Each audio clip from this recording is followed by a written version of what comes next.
We talk a lot about legal issues and legal principles, but what I think makes the book are the stories within stories, the stories behind the cases. Well, for instance, we tell the story of one justice who voted for an execution, voted to allow an execution to happen because he felt that was the constitutionally proper thing to do. There was an attempted execution in Louisiana. The electric chair didn't work. Oh, the Willie Francis story. Yeah, the executioner said goodbye, Willie, but Willie didn't go.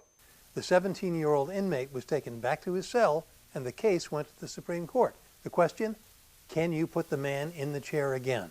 The justice was torn because constitutionally he felt he had to vote yes. Personally, he was so upset that he went behind the scenes to a colleague in Louisiana to try and get the execution stopped. We have the correspondence. It is the picture of a soul torn apart. The execution did go forward. It was a great story.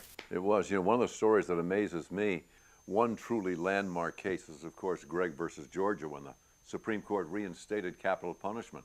The story behind that case is unbelievable. Gregg escaped the night before he was scheduled to be executed, only to be essentially executed by his fellow escapees. He apparently made a snide comment about the girlfriend of one of them and wound up getting stomped to death. You don't find that in the law books, but it's one of the most fascinating cases, the stories behind the cases. Well, when you peel back the onion, I mean, for me, the reporting was the great fun.